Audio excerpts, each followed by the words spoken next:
మత్తయి సువార్త 7వ అధ్యాయంలో 8వ అధ్యాయంలో యేసుక్రీస్తు ప్రభువారు చేసిన ఒక అద్భుత కార్యాన్ని ఈ ఉదయకాల సమయంలో మనం ధ్యానం చేయబోతున్నాం. గాస్పెల్ ఆఫ్ మాథ్యూ చాప్టర్ 8 8వ అధ్యాయము 5వ వచనం నుండి కొన్ని వచనాలు మార్చి చదువుకుందాం. బైబిల్ గ్రంథాలు ఉన్నవారు ప్రతి ఒక్కరు తెరవండి.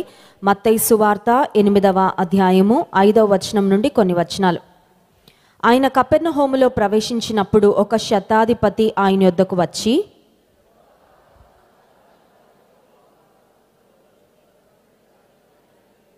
యేసు నేను వచ్చి వాణ్ణి స్వస్థపరచెదనని అతనితో చెప్పగా,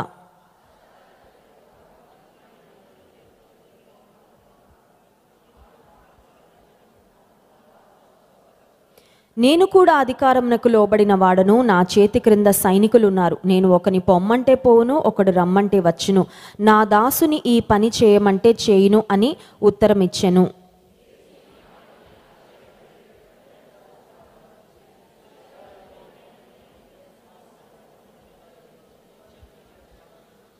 చాలండి.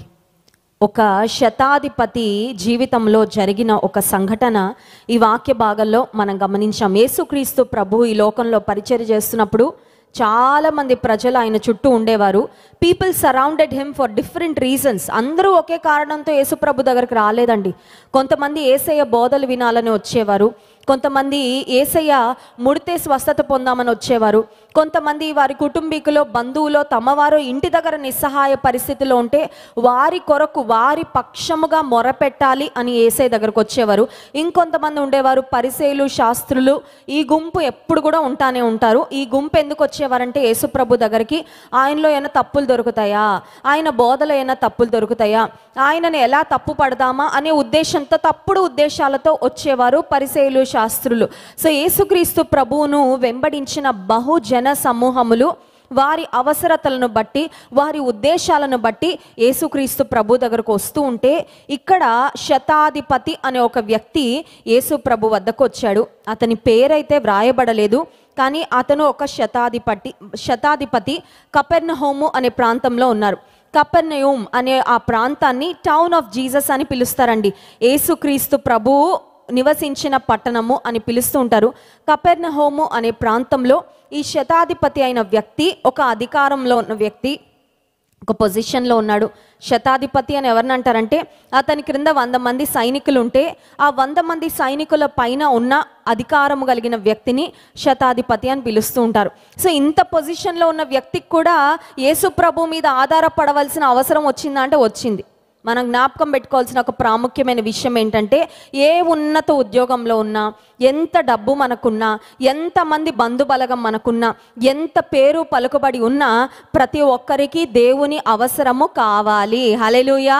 ప్రతి ఒక్కరికి దేవుని అవసరము ఉంది. ఏ ఒక్కరు కూడా దేవునితో నాకు పని లేదండి, దేవునితో నాకు అవసరం లేదండి, ఆయన నా వెనకాల వచ్చినా ఆయన వెనకాల నేను వెళ్ళాల్సిన అవసరం లేదు, నాకు జీవితంలో అన్నీ ఉన్నాయి అనుకుంటే మాత్రం ఖచ్చితంగా వాళ్ళు వెరివారే. ఎందుకంటే బైబిల్లో ఒక రిచ్ ఫూల్ ఉన్నాడంటండి, ధనికుడు అయిన వ్యక్తి, కానీ జ్ఞానం లేని బుద్ధిహీనుడు. ఎందుకు ఆ వ్యక్తిని బైబిల్ బుద్ధిహీనుడు అని చెప్పిందంటే, ఆ వ్యక్తి అనుకుంటున్నాడు, నా ప్రాణమా తినుము త్రాగుము సుఖించుము, నీ ప్రాణానికి నా ప్రాణానికి కావలసినవన్నీ ఉన్నాయి, అన్ని లగ్జరీస్ ఉన్నాయి, అన్ని కంఫర్ట్స్ ఉన్నాయి, అన్ని ఫెసిలిటీస్ ఉన్నాయి, నా జీవితాన్ని పోషించుకోవడానికి, నా తర్వాత తరాలను కూడా పోషించుకోవడానికి గోడౌన్స్లో నేను ఆహార పదార్థాలను అన్నిటిని నిల్వ చేసి పెట్టాను. So I don't need God అనుకున్నాడు ఆ వ్యక్తి. అనుకొని విర్రవీగి మాట్లాడుతూ ఉంటే దేవుడు ఆ వ్యక్తితో మాట్లాడుతున్న మాట ఏంటంటే, ఓ వెర్రివాడా, ఈ రాత్రి నీ ప్రాణమును అడుగుచున్నారు, ఈ రాత్రి నీ ప్రాణం పోతే నువ్వు సంపాదించిందంతా ఎవరి వశము? ఈ రాత్రి నీ ప్రాణం పోతే నాకు ఇన్ని సంవత్సరాల ఆయుష్ ఉంటుంది, నేను ఇంత ఎంజాయ్ చేయగలను, నా ఫ్యూచర్ అంతా సెక్యూర్ అనుకున్నావే, నీకు ఫ్యూచరే లేకుండా అయిపోతే ఏంటి పరిస్థితి అని దేవుడు ఆ రిచ్ ఫూల్తో మాట్లాడినట్లుగా మనం వాక్యంలో గమనిస్తున్నాం. సో శతాధిపతి అయిన వ్యక్తి, he was in a good position in the government, ఒక బాధ్యతాయుతమైన స్థానంలో ఉన్నాడు. అతని కింద చాలామంది సైనికులు ఉన్నారు. కానీ యేసుక్రీస్తు ప్రభువు వద్దకు ఆ వ్యక్తి వచ్చినట్లుగా మనం చూస్తున్నాం. చూడండి 5వ వచనం, మత్తయి సువార్త 8వ అధ్యాయము 5వ వచనం. ఆయన కపెర్నహూములో ప్రవేశించినప్పుడు ఒక్క శతాధిపతి ఆయన వద్దకు వచ్చి, ప్రభువా, నా దాసుడు పక్షవాయువుతో మిగుల బాధపడుచు ఇంటిలో పడి ఉన్నాడని చెప్పి ఆయనను వేడుకొనెను. ఈ సెంచురియన్ చాలా మంచి శతాధిపతి అండి, గుడ్ సెంచురియన్. ఎందుకంటున్నానంటే అతని క్రింద పనిచేస్తున్న సేవకుని విషయంలో ఒక శ్రద్ధ కలిగి ఉన్నాడు. నిజంగా మనం దేవుని బిడ్డలమైతే we will care about the people God has kept in our life. మన జీవితంలో దేవుడు కొంతమందిని మనతో కనెక్ట్ చేస్తాడు కదండి. వాళ్ళు మన ఇరుగు పొరుగు వారు అయిండొచ్చు, మన స్నేహితులు అయిండొచ్చు, మన బంధువులు అయిండొచ్చు. వారి పట్ల మనకు ఒక కన్సర్న్ ఉంటుంది. వారికి నేను ఏదైనా మేలు చేయగలిగితే నేను అది చేయాలి. దేవుని వాక్యంలో ఒక మాట వ్రాయబడి ఉంటుంది, నీకు మేలు చేయడం చేతనై కూడా నువ్వు చేయకపోతే అది నీవు దేవుని బిడ్డగా నీకు ఉండవలసిన లక్షణము కాదు. కొంతమందికి మేలు చేయడానికి they have the power, they have the authority, they have money, they have resources అన్నీ ఉంటాయి, కానీ మేలు చాలా మంది చేయడానికి ఇష్టం. వాళ్ళ లైఫ్ వాళ్ళు చూసుకుంటారులేండి, అందరివి మేమెందుకు పట్టించుకోవాలి, అందరి తలనొప్పులు మేమెందుకు తీసుకోవాలి, అందరి విషయంలో మేమెందుకు బాధ్యత తీసుకోవాలని కొంతమంది ఇతరుల విషయాల్లో పట్టి పట్టనట్లు చేతులు కడుక్కొని ఉండిపోతారు. ఈ శతాధిపతి మంచి శతాధిపతి, మంచి మనసున్న శతాధిపతి. తన దగ్గర ఉన్న సేవకుడు పక్షవాయువుతో ఉంటే ప్రాబబ్లీ ఆ సేవకుడు ఒక నమ్మకమైన సేవకుడు అయింటాడు. శక్తి ఆరోగ్యం ఉన్నప్పుడు శతాధిపతి కింద మంచిగా పనిచేసి ఉంటాడు. ఇప్పుడు తనకి తాను సహాయం చేసుకోలేని స్థితి మనకు తెలుసు కదా. పెరాలసిస్తో ఎవరైనా ఉంటే యూజువల్గా they are dependent on others. కుటుంబీకులు వాళ్ళని చూసుకోవాలి, పడకన పడిపోతారు. సో ఇతరుల మీద వారు ఆధారపడుతూ ఉంటారు.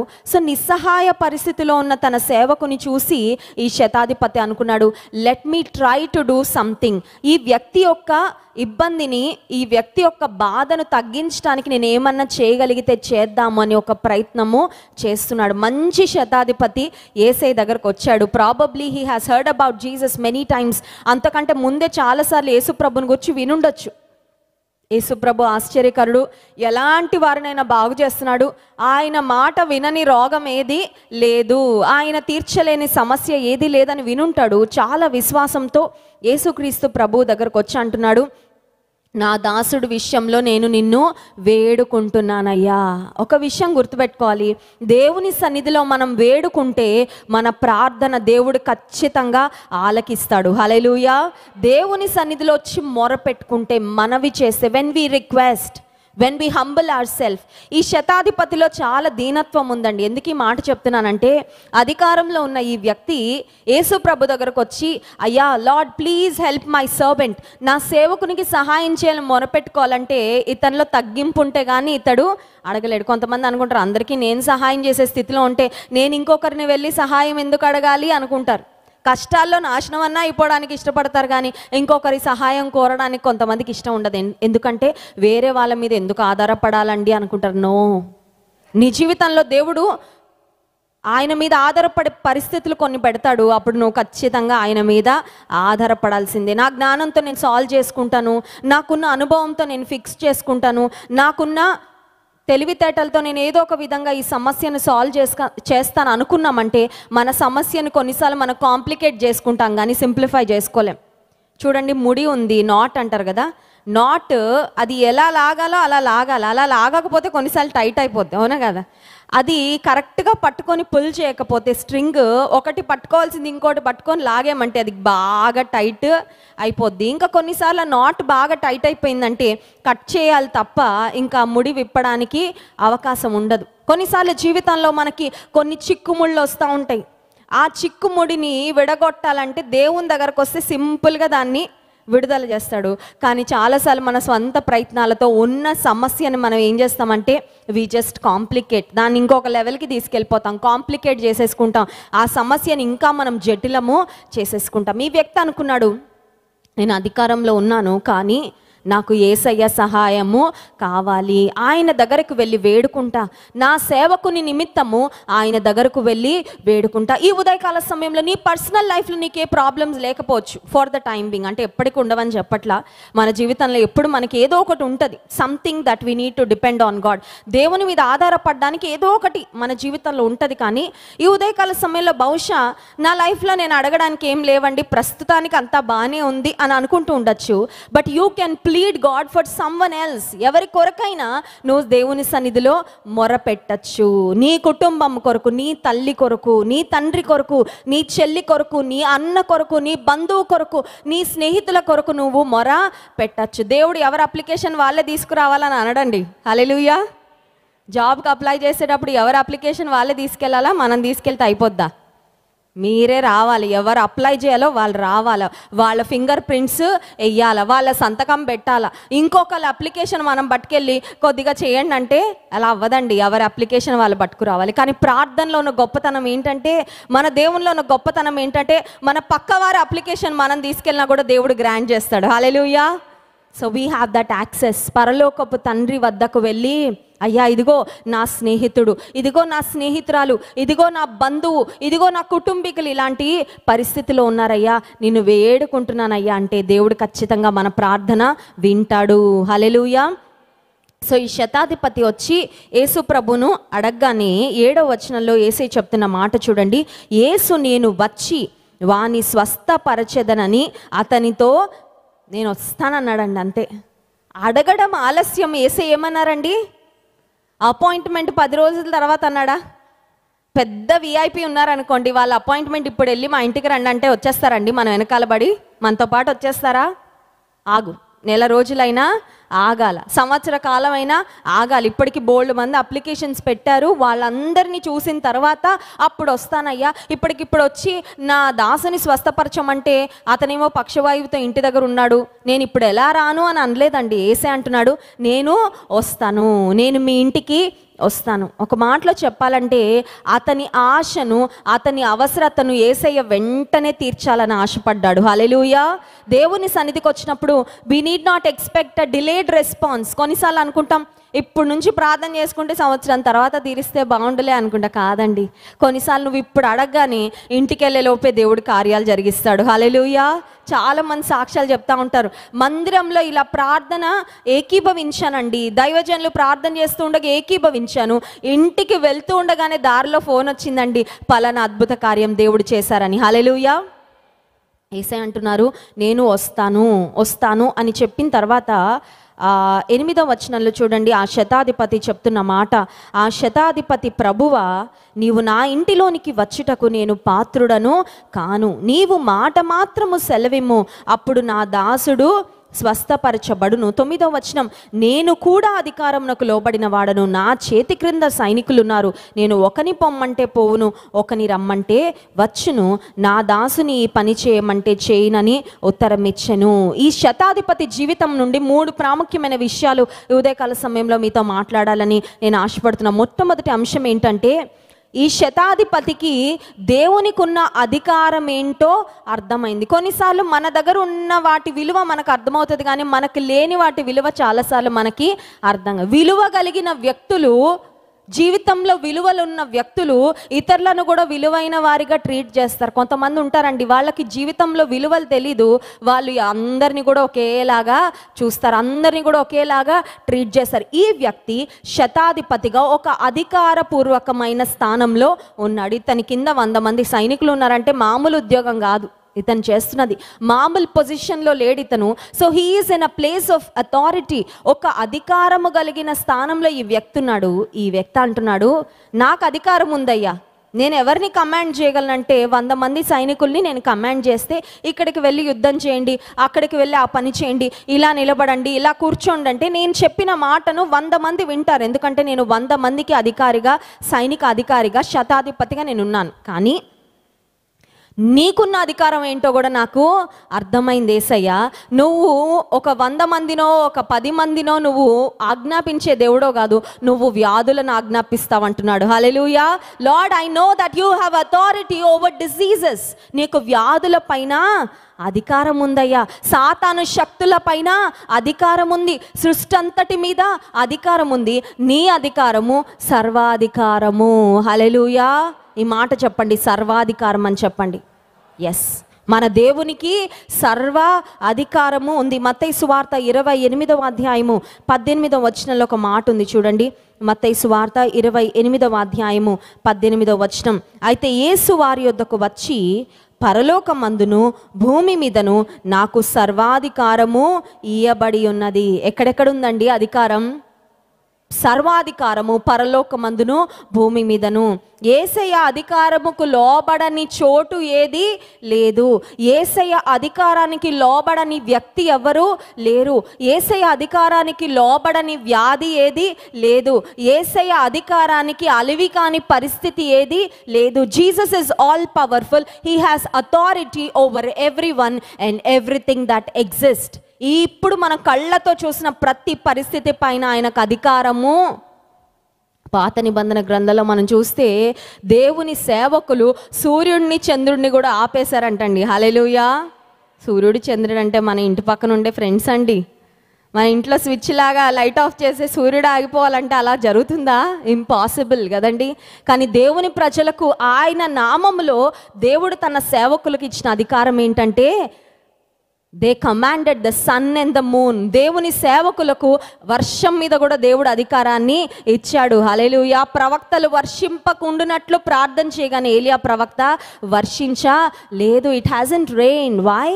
దేవుని నామంలో ఉన్న అధికారాన్ని ఆయన సేవకులు వినియోగించుకున్నప్పుడు ఎన్నో అద్భుత ఆశ్చర్య కార్యాలు జరిగాయి. ఈ శతాధిపతి అంటున్నాడు, అయ్యా అధికారం అంటే ఏంటో నాకు తెలుసయ్యా.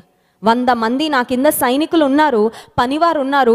నేను చెప్పిన మాట వారు వింటారు. కానీ నీ దగ్గరకు వచ్చి నేను వేడుకుంటున్నాను. ఎందుకంటే నాకు తెలుసు నీకు భూమి మీద సర్వాధికారము ఉంది. You have ultimate authority over all circumstances. ఉదయకాల సమయంలో నువ్వు అనుకుంటున్నావేమో, నా పిల్లలు నా చేతిలో లేరండి, దాటేశారు. కొన్ని రోజుల క్రితం ఒక తల్లి నా దగ్గరకు వచ్చి ఆవేదన చెందుతూ ఒక మాట చెప్పారు. ఏమనంటే, అమ్మా నాకు 2 బిడ్డలు ఉన్నారు, నా భర్త చనిపోయారు, సడన్గా వ్యాధి బారిన పడి నా భర్త చనిపోయారు. అయితే నా బిడ్డలిద్దరూ నా మాట వినట్లేదు. నా బిడ్డలిద్దరు యవ్వన కాలంలోకి వచ్చారు, నా మాట వినట్లేదు. నాకేం చేయాలో అర్థం కావట్లేదు. నా పిల్లలు నా చేతులు దాటిపోయారమ్మా. ఆ తల్లి బాధపడుతూ ఉంటే ఒకటే చెప్పా, మీ చేతులు దాటిపోయారేమో కానీ దేవుని చేతులు అయితే దాటలేదు. దేవుని చేతులు ఎవరు కూడా దాటలేదు. దేవునికి అలివి కానివారు, దేవుడు మలచలేనివారు, దేవుడు వంచలేనివారు, దేవుడు ఒక వ్యక్తిని ఇంకా బాగు చేయలేరు అనే పరిస్థితి ఈ ప్రపంచంలోనే లేదు. God can handle anyone. దేవుడు ఎవరినైనా కూడా ఆయన వంచాలంటే వంచేస్తాడండి. హల్లెలూయా. నువ్వు అనుకుంటున్నావేమో, నా భర్త మూర్ఖుడండి, నా భర్త కఠినాత్ముడండి, ఎవ్వరి మాట వినడు, దేవుణ్ణి లెక్క చేయడు. ప్రార్థన చేయి, నీ భర్తను దేవుడి దగ్గరికి దేవుడే వంచి తీసుకొస్తాడు. హల్లెలూయా. నీ భర్తను సన్మార్గంలోకి, భక్తి మార్గంలోకి, విశ్వాస మార్గంలోకి, నిన్ను ప్రేమించే వ్యక్తిగా, బిడ్డల పట్ల బాధ్యత కలిగే తండ్రిగా దేవుడు వంచుతాడు. మనం వంచలేం. చాలాసార్లు సమస్య ఏంటంటే దేవుడి స్థానం మనం తీసుకుంటాం. ఎప్పుడైనా తీసుకున్నారండి? మనుషులందరూ నేను మార్చేయాలనుకుంటారు. అనుకున్నారు ఎప్పుడైనా? కోడలు అనుకుంటుంది మా అత్తగారు నేను మార్చేస్తానని. అత్తగారు అనుకుంటారు మా కోడలు నేను మార్చేస్తా. తండ్రి అనుకుంటాడు నా కొడుకుని నేను మార్చేస్తాను అనుకుంటాడు తండ్రి. ఆ మార్చే క్రమంలో వీళ్ళు ఇంకా కఠినాత్ములుగా తయారైపోతూ ఉంటారు. నన్ను మారుస్తారా? నేను నువ్వే మారంటారు. అవునా కదా? చాలా కుటుంబాలు అదే జరుగుతుందండి. భర్త అనుకుంటాడు నా భార్యను నేను మారుస్తా, నా భార్య మోల్డ్ అవ్వాలనుకుంటాడు. ఈ భార్య అనుకుంటు నువ్వెవరు నన్ను మార్చడానికి, నిన్ను నేను మార్చాలనుకుంటున్నానని భార్య అనుకుంటుంది. ఇప్పుడు ఈ క్రమంలో వాళ్ళిద్దరి మధ్యలో ఉన్న హార్మనీ మొత్తం డిస్టర్బ్ అయిపోద్ది. ఎవరి మాట ఎవరు వినరు, సమాధానం ఉండదు. ఉదయం లేవగానే ఈగోస్ అన్నమాట, అహాలు. చాలా అహం ఎక్కువ అయిపోతూ ఉంది ఈ రోజుల్లో. కుటుంబాల్లో అపవాది చిన్న ఈగో అన్నది ఒకటి పెట్టేశాడండి. చిన్నగా ఉంటుంది, కనబడదు అది. కానీ ఈగో ఎంతగా పనిచేస్తుందంటే భార్య భర్తల్లో సమాధానము లేకుండా నువ్వెంత నేనెంత, డివోర్స్ అయినా ఇచ్చేసుకుందాం అనే వరకు వెళ్ళిపోతున్నారు. ఎందుకంటే ఈ అహము పనిచేయడం వల్ల అధికారం నాకే కావాలా. అందరికీ అదే ఆశ కదండి. ఇంట్లో నేనే అధికారం చెలాయించాలా, ఇంట్లో నాదే పెత్తనం, పెద్దలందరూ కూడా నా మాట వినాలి కానీ నేను ఎవరి మాట వినను. ఈ స్వభావము చాలాసార్లు ఒక వ్యక్తి నాశనం అయిపోవడానికి ఉపయోగపడుతుంది. కానీ ఈ శతాధిపతి, నేను అధికారం కలిగిన వ్యక్తిని, నాకు పవర్ ఉంది, నాకు అథారిటీ ఉంది, నాకు పలుకుబడి ఉంది, యేసు ప్రభు దగ్గరికి నేను వెళ్ళాల్సిన అవసరం లేదనుకోలేదండి. యేసు ప్రభు వద్దకు వచ్చి he humbled himself to the point that he was requesting Jesus for his servant. తన సేవకుని కొరకు బతిమలాడుకుంటున్నాడు, మనవి చేసుకుంటున్నాడు, అయ్యా నువ్వు సహాయము చెయ్యి. దేవుడు ఈ శతాధిపతి యొక్క మాటను యేసే ఎందుకు విన్నారంటే యేసేకు సర్వాధికారం ఉందని ఈ శతాధిపతి గుర్తించి ఆయన వద్దకు వచ్చి వేడుకుంటున్నాడు. ఈ ఉదయకాల సమయంలో కూడా మనము కొన్ని అవసరతలతో వచ్చాం. We have come with some request. కొన్ని మనవులు ఉన్నాయి, కానీ అడుగుతాం. కానీ ఎలా అడుగుతాం తెలుసా? దేవుడు బాగు చేయగలడో లేదో, దేవుడి కష్టాన్ని తీర్చగలడో లేదో, ఈ సమస్య జటిలం అయిపోయింది కానీ దేవుడు ఈ సమస్యను పరిష్కరించగలడో లేదో, దేవునికి సర్వాధికారం ఉందని నమ్మకుండానే దేవుని దగ్గరకు వస్తూ ఉంటాం కొన్నిసార్లు. ఈ శతాధిపతి అంటున్నాడు, అయ్యా నీ అధికారం ఏంటో నాకు తెలుసయ్యా, నీకు సర్వాధికారం ఉందని గుర్తించి గ్రహించి నేను వస్తున్నాను. So number 1, the Centurion understood the authority of Jesus Christ. యేసుక్రీస్తు ప్రభుకున్న అధికారం ఏంటో ఈ శతాధిపతి గుర్తించాడు. రెండవదిగా ఈ శతాధిపతి చెప్తున్న మాట 8వ వచనం. ఆ శతాధిపతి, ప్రభువా నీవు నా ఇంటిలోనికి వచ్చుటకు నేను పాత్రుడను కాను, నీవు మాట మాత్రము సెలవిమ్ము, అప్పుడు నా దాసుడు స్వస్థపరచబడును. ఈ శతాధిపతి అంటున్నాడు, నువ్వు నా ఇంటికి రావడానికి నేను పాత్రుడను. ఈ శతాధిపతి యేసు ప్రభు మా ఇంటికి వస్తాడండి, ఎందుకు రాడు? నేను ఇంత అధికారంలో ఉన్నాను, ఇంత పొజిషన్లో ఉన్నాను. కొంతమంది ఏమంటారు తెలుసా? ఎంత పెద్దోళ్ళనైనా మా ఇంటికి తెచ్చుకుంటామండి. అట్లాంటి గర్వం ఉంటే దేవుడు ఆశీర్వాదము ఉండదు. ఏదైనా మా కాళ్ళ దగ్గరకు వచ్చేస్తుందండి అనుకుంటారు. No, God will teach you to trust and wait upon him. కొంతమంది అనుకుంటారు అన్నీ నేను అనుకున్నట్టు నా కాళ్ళ దగ్గరికి వచ్చేస్తాయి, అందరు నేను చెప్పినట్టు వినేస్తారు. కాదండి, నీవు తగ్గింపు నేర్చుకోకపోతే, దీన మనసు నేర్చుకోకపోతే దేవుడు ఎన్నడూ కూడా హెచ్చించడు. కొంతమంది ఎప్పుడు హెచ్చింపు మీదే మనసు, ఎప్పుడు గొప్పగా ఫీల్ అవ్వడం మీదే మనసు, కానీ తగ్గించుకోవాలనే భావన ఎక్కడ కూడా ఉండదు. ఈ శతాధిపతి అంటున్నాడు, నువ్వు నా ఇంటికి రావడం నాకు సంతోషమేనయ్యా, కానీ నువ్వు నా ఇంటికి రావడానికి నేను పాత్రుడను. నువ్వు నా ఇంట్లో కాలు పెట్టడానికి నాకంత అర్హత. ఇది అందరి ముందు మాట్లాడుతున్నాడా, లేకపోతే సీక్రెట్గా వెళ్ళి రూమ్లో మాట్లాడుతున్నాడా, ఫోన్లో మాట్లాడుతున్నాడా? అందరి ముందు తగ్గించుకుంటున్నాడండి. అందరి ముందు తగ్గించుకోవడం ఇంకా కష్టం, అవునా కదా? ఒంటరిగా ఉన్నప్పుడు తగ్గించుకుంటామేమో దేవుని దగ్గర, కానీ అందరి ముందు తగ్గించుకోవడం చాలా, అందరి ముందు గొప్పగా హెచ్చించుకోవాలనుకుంటారు చాలామంది. అందరి ముందు గొప్పగా చెప్పుకుంటారు, అదండి ఇదండి. కాదు, ఈ శతాధిపతి అందరి ముందే అంటున్నాడు, నువ్వు నా ఇంటికి రావడానికి నాకు అర్హత లేదయ్యా అంటూ ఒక మాట అంటున్నాడు, నీవు మాట మాత్రము సెలవిమ్ము, అప్పుడు నా దాసుడు. నీ టైం నేను వేస్ట్ చేయాలనుకోవట్లేదు యేసయ్య అన్నాడు. హల్లెలూయా. ఇండైరెక్ట్గా అదే కదండి. కొంతమంది నాకు ఫోన్ చేసి ఒక మాట అంటారు, అమ్మా మీ టైం వేస్ట్ చేయడం నాకు ఇష్టం లేదమ్మా, మీకు టైం ఉంటే మీరు దేవుని సేవలో ఇంకా మంచిగా వాడతారు, నా సోది నా సమస్యలన్నీ చెప్పి మీ బుర్ర తినేయాలని నేను అనుకోవట్లేదు, కానీ నాకు ఈ ఒక్క అవసరత ఉంది, దాని కొరకు ప్రార్థన చేయండి. 2 ముక్కల్లో చెప్పి ప్రార్థన చేయించుకొని ఫోన్ పెట్టేస్తారండి. హల్లెలూయా. అంటే వాళ్ళకి ఏం తెలుసు అంటే దేవుని సేవకుల యొక్క సమయము విలువ తెలుసు. ఈ వ్యక్తి, ఈ శతాధిపతికి యేసయ్య విలువ బాగా అర్థమైంది. అందుకని అంటున్నాడు, అయ్యా నువ్వు నా ఇంటికి రావడానికి నేను పాత్రుడను, అంత టైం వద్దయ్యా, ఇదిగో ఇంతమంది ఉన్నారు నీ చుట్టూ, వీళ్ళందరికీ నువ్వు సహాయం చేయాలి, వీరందరి పక్షంగా మేలు చేయాలి, నా ఇంటికి వచ్చి నువ్వు నా ఇంట్లో టైం గడపాలని నేను ఎక్స్పెక్ట్ చేయట్లేదయ్యా, కానీ ఒక్క మాట చెప్పయ్యా చాలు. అంటే ఈ వ్యక్తికి యేసుక్రీస్తు ప్రభువులో ఉన్న అధికారం ఏంటో అర్థమైంది. రెండవదిగా యేసుక్రీస్తు ప్రభు యొక్క మాటలలో ఉన్న శక్తి అర్థమైంది. హల్లెలూయా. He has understood the power in the words of Jesus. యేసుక్రీస్తు ప్రభు వారి యొక్క మాటలలో ఉన్న శక్తి అర్థమైంది. నీకు అర్థమైందా? చాలామంది ప్రసంగం మొదలు పెట్టగానే కబుర్లు చెప్పుకుంటూ ఉంటారు మందిరంలో కూర్చొని. ఎందుకు? దేవుని మాటలలో ఉన్న శక్తి అర్జెంట్ ఉంటే మాట్లాడుకోవద్దు అనట్లేదు, ఒక ఎమర్జెన్సీ ఉంటే మాట్లాడుకోవద్దు అనట్లేదు, ఒక ఎమర్జెన్సీ ఏదో అర్జెంటుగా ఖచ్చితంగా పక్కన వాళ్ళతో మాట్లాడాలంటే మాట్లాడండి. కబుర్లు చెప్పుకోవడానికి మందిరం సమయము కాదు, ఏమి డిస్కస్ చేసుకోవడానికి మందిరం సమయము కాదు. మందిరం బయట చేసుకోవచ్చు, కావాలంటే ఆరాధన అయిపోయాక చేసుకోవచ్చు, ప్రార్థన అయిపోయాక చేసుకోవచ్చు. మందిరము చోటు కాదు. ఎందుకు? దేవుని మాటలలో ఉన్న శక్తి మనకు అర్థమైతే దేవుని మాటల ఆనిముత్యాల కంటే విలువైనవిగా మనం తీసుకుంటామండి. హల్లెలూయా. దేవుడు దొరుకు కాలమున ఆయనను వెదకుడి, ఆయన సమీపమున ఉండగా ఆయన వేడుకొనుడి అనే మాట ఉంటుంది. దేవుని మాటలు కూడా దొరికే కాలానే వాటిని మనము గ్యాదర్ చేసుకోవాలి. చాలామంది రాజమండ్రి నుండి ట్రాన్స్ఫర్ అయ్యి వెళ్ళిపోతున్నప్పుడు నా దగ్గరకు వచ్చి కన్నీళ్ళు పెట్టుకుంటారు. అక్క ఇప్పటి వరకు ఇక్కడ చదివాము, అక్క ఇంజనీరింగ్ చదివాము, డాక్టర్ కోర్సు, మెడిసిన్ చేశాము, వెళ్ళిపోతున్నాము, ఈ మాటలు ఇంకా మాకు దొరకవు. ప్రతి ఆదివారం ఇలా వచ్చి దేవుని మందిరంలో కూర్చునే అవకాశం మాకు దొరకదు. ఇంకెంతన్నా చూస్తే లైవ్లో చూడొచ్చు, కానీ ఇక్కడ వ్యక్తిగతంగా వచ్చి దేవుని సన్నిధిని అనుభవించే అవకాశం ఉండదని మాకు చాలా బాధ వేసి, కొన్నిసార్లు అవకాశం పోయేదాకా దేవుడిచ్చిన అవకాశం విలువ అర్థం కాదు. దేవుడు మన జీవితంలో పెట్టిన వ్యక్తుల ప్రేమ పోగొట్టుకునేదాకా ఆ ప్రేమ యొక్క విలువ కూడా చాలా మందికి అర్థం కాదు. అలుసుగా తీసుకుంటాం కదండి. ఈ వ్యక్తికి యేసయ్య మాటలలో ఉన్న శక్తి బాగా అర్థమైంది. హల్లెలూయా.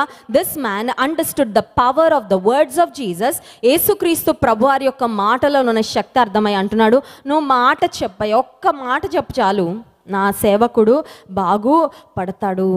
దేవుని మందిరంలో కూడా ఈ ప్రార్థనలోనే దేవుడు నాకు విడుదల ఇస్తాడని నువ్వు నమ్మితే, ఇక్కడ ముగింపులో దైవజనులు చేసే ప్రార్థనలోనే మీకు స్వస్థత వచ్చేస్తుంది. హల్లెలూయా. చాలాసార్లు మనకు విశ్వాసం ఉండదు. ఎలా అయితే టాబ్లెట్లు వేసాక రోగాలు తగ్గుతాయో, ఒక ఆయింట్మెంట్ పూసాక ఎప్పటికో తగ్గుతుందో నొప్పి, అలా అనుకుంటారు కొంతమంది ప్రార్థనలు పడాలండి, ప్రార్థన చేస్తూనే చేసి ఎప్పటికో. అఫ్కోర్స్ కొన్నిసార్లు దేవుడు వెయిట్ చేపిస్తారు, కొన్నిసార్లు దేవుడు ఆయన సమయము కొరకు ఎదురు చూడడం నేర్పిస్తారు, కొన్నిసార్లు ఆత్మీయంగా మనకు ఒక పరిపక్వత వచ్చే వరకు దేవుడు కొన్ని ప్రార్థనలకు జవాబు ఇవ్వరు. Intentionally God delays. కొన్నిసార్లు దేవుడు కావాలని ఆయన ఆలస్యం చేస్తారు. అయితే కొన్నిసార్లు మన అవిశ్వాసం వల్ల మనకు ఆశీర్వాదాలు ఆలస్యం అయిపోతూ ఉంటాయి. కొన్నిసార్లు దేవుని మాటలో ఉన్న అధికారము, శక్తి అర్థం కాకపోవడం వలన దేవుని మాటలు వింటున్నా కూడా వాటి యొక్క ఫలము మనము చూడలేకపోతున్నాం. సో రెండవదిగా ఈ వ్యక్తి దేవుని మాటలలో ఉన్న శక్తిని అర్థం చేసుకున్నాడు. మొదటిగా దేవుని సర్వాధికారాన్ని గ్రహించాడు, రెండవది దేవుని మాటలలో ఉన్న శక్తిని గ్రహించాడు. మూడవ మాట చెప్పి ముగిస్తాను చూడండి, 10వ వచనం, మత్తయి సువార్త 8వ అధ్యాయం 10వ వచనం. యేసు ఈ మాట విని ఆశ్చర్యపడి వెంట వచ్చుచున్న వారిని చూచి, ఇశ్రాయేలులో ఎవనికైనను నేనింత విశ్వాసం ఉన్నట్టు చూడలేదని నిశ్చయముగా మీతో చెప్పుచున్నాను. Jesus marvelled at his faith. ఆశ్చర్యపోయాడంట. ఇక్కడ గొప్ప విషయం ఏంటంటే, యేసయ్య ఆశ్చర్య కార్యాలు జరిగించి చాలామందిని ఆశ్చర్యపరిస్తే, ఆశ్చర్యకరుడైన యేసయ్యను ఈ వ్యక్తి ఆశ్చర్యపరిచేశాడు. హల్లెలూయా. యేసయ్య ఎక్స్ప్రెషన్ ఎవరైనా ఫోటో తీసుంటే ఎట్లుండేదో, ఎట్లా పెట్టేవారు మరి యేసయ్య. ఆ రోజుల్లో ఫోటోలు ఉంటే అన్నీ మరి చక్కగా ఫోటోలు తీసేసి బైబిల్లో పక్కన పెట్టుండేవారు ప్రింట్ తీసి. కానీ అప్పుడు ఈ కెమెరాలు ఇవేం లేవు కదండి. యేసు ప్రభు ఆశ్చర్యపోయాడంట. ఈ వ్యక్తి మాట్లాడిన మాటలను బట్టి యేసయ్య ఆశ్చర్యపోయి ఒక సర్టిఫికేట్ ఇచ్చేశాడండి. యేసయ్య ఏమిచ్చారండి? కొన్నిసార్లు మనకి సర్టిఫికేట్స్ అంటే చాలా విలువ, అవునా కదా? సర్టిఫికేట్ అంటే ప్రాణం. కొంతమందికి డబ్బులు అంటే ప్రాణం లేండి. అర్ధరాత్రి లేచి డబ్బులు లెక్క పెట్టుకొని పడుకుంటారంట కొంతమంది, తెలుసా?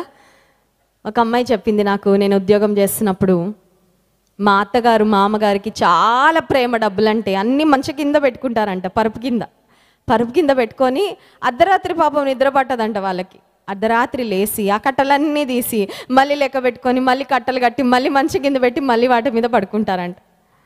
అంటే చెదలు పడతాయా, ఎలుకలు తింటాయా, దొంగలు వస్తారా, ఎవరైనా ఏమో ఏ సందేహాలు అనుమానాలు ఉంటాయి తెలియదు, కానీ they are so concerned and fond of money. కొంతమందికి సర్టిఫికేట్లు అలాగా, అవునా? ఎప్పుడు ఆ బీరువాలో ఉన్న సర్టిఫికేట్లు తీసి మళ్ళీ మళ్ళీ మళ్ళీ మళ్ళీ చూసుకొని పెట్టుకుంటూ ఉంటారు కదండి. కొంతమంది సర్టిఫికేట్స్ని ఫ్రేమ్ చేసి పెట్టుకుంటారు, అందరు చూడాలి. ఎస్, ఓకే, దేవుడిచ్చిన అచీవ్మెంట్స్. ఈ ప్రపంచంలో సాధించుకునే సర్టిఫికేట్లు అన్నీ కొంతవరకే సహాయపడతాయి. ఒక ఉద్యోగం రావడానికి సహాయపడతాయి, డబ్బు సంపాదించడానికి సహాయపడతాయి. కానీ యేసయ్య దగ్గర వచ్చే సర్టిఫికేట్ అది గొప్ప సర్టిఫికేట్ అండి. హల్లెలూయా. ఈ శతాధిపతి యేసయ్య వద్ద ఒక సర్టిఫికేట్ పొందేశాడు. ఏంటా సర్టిఫికేట్ అంటే, ఇశ్రాయేలులో ఎవనికైనను నేను ఇంత విశ్వాసం ఉన్నట్లు చూడలేదని నిశ్చయముగా మీతో చెప్పుచున్నాను. హల్లెలూయా. యేసయ్య అంటున్నాడు, ఇంత విశ్వాసము నేను ఎవ్వరిలో కూడా చూడలేదు. I have not seen such great faith in Israel. యేసయ్య అలా అన్నారంటే అది వాస్తవమే. యేసయ్య ఎవరిని పొగడలేదు, అనవసరంగా యేసయ్య ఎవరిని పొగట్లేదు. ఆ యేసయ్య ఎవరిని అనవసరంగా మెచ్చుకోలేదండి. లేనిది ఉన్నట్లు యేసయ్య ఎప్పుడు పలకలేదు. ఆయన మాటలు స్వచ్ఛమైన మాటలు, నిక్కమైన వాస్తవాన్ని వాస్తవంగానే మాట్లాడారు యేసయ్య. యేసయ్య ఈ వ్యక్తితో అంటున్నాడు, ఇటువంటి విశ్వాసాన్ని నేను చూడలేదు. సో ఈ వ్యక్తి దేవుని అధికారాన్ని గుర్తించి, యేసయ్య మాటలలో ఉన్న శక్తిని గుర్తించి ఒక గొప్ప విశ్వాసాన్ని కనుపరచాడు. ఇప్పుడు దేవునికి మనం ఏం చూపించాలి చెప్పండి? మనుషులకైతే బట్టలు చూపించుకుంటాం, మనుషులకైతే ఆభరణాలు చూపించుకుంటాం, మనుషులకైతే మనం మంచి ఇల్లు కట్టుకొని హోమ్ టూర్ అని చూపించుకుంటాం కదా. మనుషులకి మన ఇంటికి ఎవరైనా రాగానే రండి మా ఇల్లంతా చూపిస్తామని తీసుకెళ్ళి చూపించుకుంటాం. కొంతమందికి పూల మొక్కలు, గార్డెనింగ్ అంటే చాలా ఇష్టం. అన్ని మొక్కలు వేసుకొని ఇంటికి ఎవరైనా రాగానే తీసుకెళ్తారు, ఇదిగో నా గార్డెన్ చూడండి, అన్నీ చూపించుకుంటాం. ఫైన్. మనుషులకి మనం కొన్ని విషయాలు కనుపరుచుకుంటాం. ఇప్పుడు దేవుని ఎదుట మనం ఏం కనుపరచాలి చెప్పండి? మన ఇల్లు చూపించాలా ఆయనకి? మన వస్త్రాలు చూపించాలా? మన బ్యాంక్ బ్యాలెన్స్ చూపించాలా? ఇవేం అక్కర్లేదు. దేవునికి ఏం చూపించాలి? మన విశ్వాసాన్ని కనుపరచాలి. Hallelujah. God will be impressed when we display our faith in him. దేవుని ఎడల మనకున్న విశ్వాసాన్ని మనం కనుపరిచినప్పుడు దేవుడు సంతోషపడతారండి. హల్లెలూయా. హెబ్రీ పత్రిక 11వ అధ్యాయము 1వ వచనంలో విశ్వాసం అనున్నది ఏంటో అక్కడ చాలా స్పష్టంగా మనం గ్రహిస్తాం. చూడండి, హెబ్రీ పత్రిక 11వ అధ్యాయము 1వ వచనం, విశ్వాసం అనున్నది నిరీక్షింపబడు వాటి యొక్క నిజస్వరూపము, అదృశ్యమైనవి ఉన్నవి అనుటకు రుజువునై ఉన్నది. చాలండి. విశ్వాసం అనేది చూశాక నమ్మడం కాదంట, చూడక ముందే నమ్మడం అంట. హల్లెలూయా. మనం ఏమంటాం? చూడనియండి అప్పుడు నమ్ముతామంటాం. చూశాక నమ్ముతానండి, కార్యం జరిగాక నమ్ముతానండి, చిన్న చిగురన్న బయటకు రావాలి కదండి అప్పుడు నమ్ముతానండి. విత్తనం భూమిలో వేస్తాము, కొన్ని రోజులు అసలు ఏం రాదు, పైన వస్తుందండి. ఇవాళ రాత్రి విత్తనం వేయగానే రేపు పొద్దున చిన్న మొక్క వస్తుందా? కొన్ని రోజులు ఆ విత్తనము భూమిలో పడి ఇంకా మనకు పైకి ఏమి కనబడదు. సరే, పైకి ఏమి కనబడట్లేదు కాబట్టి ఏమీ జరగట్లేదు అందామా? అలా అనుకుంటే మనల్ని మనం మోసం చేసుకుంటున్నట్టు. Definitely somethings happening. ఆ లోపల జర్మినేషన్ అనే ఒక ప్రాసెస్ జరుగుతుంది. చిన్నగా ఆ విత్తనం ఓపెన్ అవుతుంది, అందులోంచి చిన్నగా ఒక మొక్క స్టార్ట్ అవుతుంది. అది భూమి మీద మనకి కనబడే స్థాయికి వచ్చే వరకు కొంచెం సమయము పడుతుంది. కొన్నిసార్లు మనం అంటాం, విశ్వాసం ఉందండి కానీ చిన్నదైనా కనబడాలి కదండి, ఒక్క చుక్కైనా కనబడాలి కదండి, ఒక్క సూచన అయినా కనబడాలి కదండి, ఒక్కటైనా ఏదన్నా ఒకటి దొరికితే నేను పట్టుకొని నమ్ముతానండి. దేవుడు అంటాడు, నువ్వు ఏమి చూడకుండా నువ్వు నమ్మితేనే నువ్వు నా గొప్ప కార్యాలు చూస్తావంటున్నాడు ప్రభు. హల్లెలూయా. విశ్వాసులంగా మనము అదృశ్యమైనవి ఉన్నవి అనుటకు రుజువు అంట విశ్వాసము. అట్టి విశ్వాసాన్ని మనము కనపరచాలి. What are you hoping for? దేని కొరకు నిరీక్షిస్తున్నావు? దేని కొరకు కనిపెడుతున్నావు? దేని కొరకు ఎదురు చూస్తున్నావు? ఆ కార్యము నెరవేరక మునుపే దేవుడు చేసినట్లుగా నువ్వు భావించి, స్తుతించి, ఆరాధించి ఆనందంగా ఉండాలా. కొంతమంది నెరవేరే వరకు ఏడుపు మొహమే పెట్టుకొని ఉంటారు. వాళ్ళని ఎవ్వరు చూడలేరండి బాబోయ్. వాళ్ళని చూస్తే మనకి డిప్రెషన్ వస్తుంది. ఎందుకంటే కార్యం ఏమీ జరగట్లేదండి. జరుగుతుందమ్మా, తొందరపడకు. దేవుని కార్యాల కొరకు నిరీక్షిస్తూ ఉండగా ఆనందంగా ఉండు, ధైర్యంగా ఉండు, సంతోషంగా ఉండు. ఆశతో ఎదురు చూడు. నిరాశతో ఎందుకు ఎదురు చూస్తావు? ఏడ్చుకుంటే ఎందుకు ఎదురు చూస్తావు? ఇంకెవ్వరు యేసయ్యను నమ్ముకోవడానికి నిన్ను చూస్తే డిమోటివేట్ అయిపోయేలా ఎందుకుంటావు కదండి. కొంతమంది మొహాలు ఎలా ఉంటాయంటే ఇంక ఇతరులు చూసి అనుకోవాలి, ఇంకా క్రైస్తవులు అయితే ఇలాగే ఉంటారమ్మో, అమ్మో మా బతుకులు అంత దారుణంగా అవడం మాకు ఇష్టం లేదని. కొంతమంది ఇంకా విశ్వాసం వైపుకు కూడా రారండి, దేవుని వైపుకు కూడా రారు. ఎందుకంటే మన ఫేసులు చూసి. ఎందుకు? మనం సంతోషంగా ఉండలేక. సంతోషంగా ఉండడం అంటే అన్నీ బాగున్నప్పుడే కాదు, పరిస్థితులు వ్యతిరేకంగా ఉన్నప్పుడు కూడా. పరిస్థితులు మనం అనుకున్న దానికి ఎగ్జాక్ట్గా ది ఆపోజిట్ వే వెళ్తున్నాయి. It's okay, fine. నేను నిరీక్షణ కలిగి ఉన్నాను, దేవుని కార్యాల కొరకు ఎదురు చూస్తున్నాను. ఇప్పుడు నాకు కనబడట్లేదు, కానీ ఒక సమయం వస్తుంది అందరికీ కనబడుతుంది దేవుడు చేసే కార్యాలు. హల్లెలూయా. నమ్ముతున్నావా? ఇప్పుడు నీకేం కనబడట్లా, నువ్వు చెప్పడానికి ఏమీ లేదు. మీలో కొంతమంది అనుకుంటున్నారు చెప్పడానికి ఒక్క సాక్ష్యం కూడా లేదండి. Maybe that's how your life is today. ప్రస్తుతానికి మీ జీవితం అలా ఉందేమో. ఒక రోజు వస్తుంది, ఒక సమయం వస్తుంది, చెప్పుకోవడానికి దేవుడు గొప్ప సాక్ష్యం మీకు ఇస్తాడు. హల్లెలూయా. ఉందా? విశ్వాసం ఉందా? ఈ శతాధిపతిని యేసయ్య మెచ్చుకుంటున్నాడు. యేసయ్య మాట సెలవిస్తే ఆ గడియలోనే అతని సేవకుడు బాగుపడ్డాడంటండి. హల్లెలూయా. కార్యం జరిగింది. జరిగిందా? జరగలేదా? వీడియో కాల్లో ప్రార్థన చేశాడా యేసయ్య? ఫోన్లో ప్రార్థన చేశాడా? నో. ఇక్కడ మాట పలికాడు, అక్కడ జరిగింది. చాలామంది మన ప్రేయర్ టవర్కి ఫోన్ చేస్తూ ఉంటారు. మన ప్రార్థన యోధులు, ప్రేయర్ వారియర్స్ పగలనక రాత్రనక ప్రార్థన చేస్తూనే ఉంటారు.